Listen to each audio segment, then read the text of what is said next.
Ah, that sound. That gentle, rhythmic rumble of a cat purring. It's got to be one of the most comforting sounds on the planet, right? It's something we all know and love. But what if I told you that familiar vibration is, well, way more complex and holds more secrets than you've ever imagined? You know the story we've all been told. A purring cat is a happy cat. Simple as that. It's the ultimate sign of feline bliss. You've got a cat curled up on your lap, just vibrating with pure contentment. It's their way of saying, hey, I trust you. I feel safe here. And, for a long time, that was pretty much the whole story. But this is where things take a really fascinating and kind of surprising turn. See, veterinarians have known for years that cats also purr in some really stressful situations. We're talking about when they're terrified at the vet's office, when they're recovering from a serious injury, and even in their final moments. All of a sudden, that sound we only connect with pleasure is also a response to deep, deep distress. And that leads us to the central mystery we're going to crack today. If a purr can mean both I'm on cloud 9 and I'm really hurting, how in the world are we supposed to decode it? How can we figure out what our cats are actually trying to tell us? To get to that answer, we've got to look way deeper than just the sound itself. Okay, so first things first. To understand the message, we really need to understand the machine. How does a cat even make that unique rumbling sound? For decades, we thought we had it all figured out, but some recent science has thrown a really cool curveball into the mix.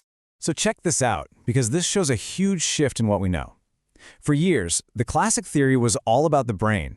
A neural oscillator, right? Basically the brain sending nonstop signals down to the voice box, telling it to vibrate.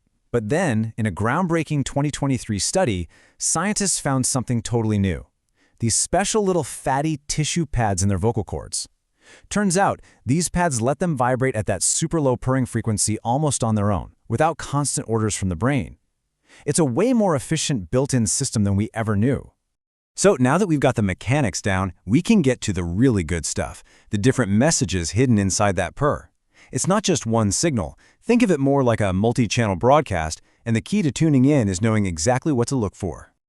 This table illustrates the most crucial point perfectly. You just can't figure out a purr by sound alone. Look at the top row, that classic contentment purr. It comes with a relaxed body, soft eyes, those slow blinks we all love. But look at the bottom row. A stress purr looks completely different. The cat is tense, kind of hunched, with wide, dilated pupils, even while making that exact same rumbling sound. Context and body language, they're everything. But wait, it gets even more sophisticated.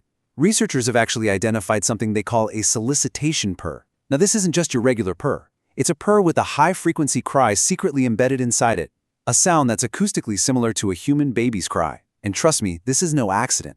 Cats seem to have evolved this sound to tap directly into our subconscious, nurturing instincts. Studies show that even people who don't own cats find this specific sound more urgent and kind of hard to ignore. It is subtle, brilliant manipulation at its finest. But the purpose of the purr goes even deeper than just communication. There's this incredible theory about why cats purr when they're hurt, and honestly, it suggests they might just have a legitimate feline superpower. Take a look at this number, 25 to 150 hertz. That is the frequency range of a typical house cat's purr. It might just look like a number on a screen, but that specific range of vibrations is actually pretty remarkable. And here's why that number is so significant. It turns out that vibrations in that exact same 25 to 150 hertz range are used in human medicine to do things like promote bone growth, repair muscles, and provide pain relief. This has led scientists to this amazing theory that a cat's purr might actually be an internal healing mechanism, a low-energy way for them to help their body recover while they rest. It could very well be the secret behind the whole 9 lives thing. So the really crucial takeaway here is this. When a cat is injured and purring, it might not just be trying to comfort itself emotionally. It may be actively trying to heal itself physically. Now, of course, more research is needed, but the correlation is just too strong to ignore. The purr is so much more than a sound. It's a tool for survival. All this science is absolutely fascinating, but what does it mean for you and the cat that might be sitting on your couch right now? Well, this is the practical part. Let's get you equipped with the tools to become a master purr decoder. This quote really just nails it. Your cat is communicating with you constantly, but a lot of the time it's in really subtle ways. The purr is a major clue for sure, but it's only one piece of a much bigger puzzle. To really understand them, you have to observe everything: their posture, their environment, their daily habits. You got to be a detective. So let's use this little cheat sheet to put it all together. A purr plus those soft, sleepy eyes while they're on your lap, that's pure contentment. Easy. But a purr paired with wide, dilated pupils during a car ride, that means they're scared. A purr coming from a cat who's hiding and also not eating, that is a major red flag for pain. And oh, always watch the tail. Even a happy purr can turn into an I'm overstimulated purr if their tail starts lashing back and forth. That's your cue to give them some space. And please, this is probably the most critical information in this whole explainer. Do not ignore these warning signs. I'll say it again. A purring cat is not always a healthy cat. If you see your cat purring while they're also hiding, not eating, being really lethargic, or getting aggressive when you try to touch them, don't just assume they're fine. These are clear signs of distress, and the purr is their way of coping.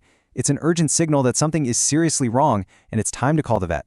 So, the next time you hear that familiar rumble, listen a little closer. Look a little deeper, because now you know the secrets of the purr. It's not just a simple sound of happiness. It's this incredibly complex language of contentment, of fear, of manipulation, and maybe even of self-healing. So the question is, what is your cat really trying to tell you right now?